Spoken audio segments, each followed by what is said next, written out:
Subscribe कीजिए हमारे channel को और साथ में बेल आइकन दबाएं ताकि आपको मिलता रहे हमारा वीडियो सबसे पहले।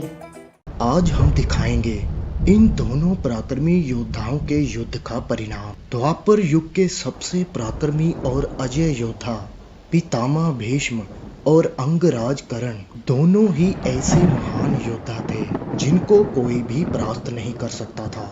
इन दोनों के गुरु भगवान परशुराम थे, यानी यह दोनों गुरु भाई थे। अगर आप सच्चे भक्त हो तो ये वीडियो अंत तक जरूर देखेंगे। पितामह भीष्म को इच्छा मृत्यु का वर था और समस्त दिव्य अस्त्रों का ज्ञान भी था, यानी इनकी इच्छा के बिना इनका वध करना असंभव था।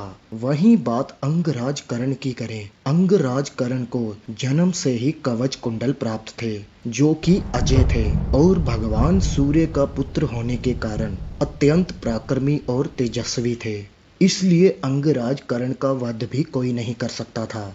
अब बात करते हैं इन दोनों के पराक्रम की। यदि इन दोनों गुरु भाइयों का आपस में टकराव होता तो पितामह भीष्म अंगराज कर्ण को परास्त नहीं कर सकते थे, क्योंकि अंगराज कर्ण को अजय कवच और कुंडल प्राप्त थे और अंगराज कर्ण भी पितामह भीष्म को परास्त नहीं कर सकता था, क्योंकि दोनों के गुरु एक थे। यानी परशुराम जी ने जो समस्त शिक्षा पितामह भीष्म को दी वो ही समस्त शिक्षा अंगराज कर्ण को भी दी। यानी इन दोनों के पराक्रम की बात करें, दोनों ही एक समान थे। अगर इन दोनों में युद्ध होता तो जाहिर सी बात है इन दोनों में से कोई भी विजेता नहीं होता, क्योंकि दोनों ही अजय थे। पितामह भीष्म के हर अस्त्र का तोड़ अंगराज कर्ण के पास था और अंगराज कर्ण के हर अस्त्र का तोड़ पितामह भीष्म के पास था। यदि दोनों में युद्ध होता तो यह युद्ध समाप्त नहीं होता,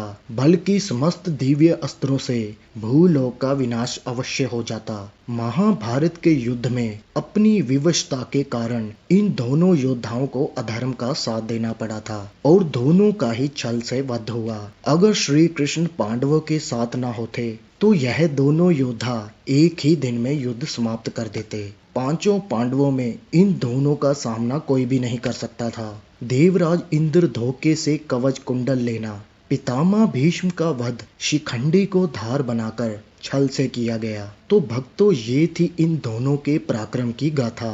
तो भक्तों, आपने कमेंट्स में जरूर बताना है अगर इन दोनों योद्धाओं का युद्ध होता तो उसका क्या परिणाम होता। हमारे हिसाब से इन दोनों में से कोई भी विजेता नहीं होता। इस वीडियो को लाइक कीजिए, शेयर कीजिए और हमारे चैनल को सब्सक्राइब कीजिए। साथ में बेल आइकन जरूर दबाएं ताकि ऐसी धार्मिक वीडियो मिलती रहे सबसे पहले।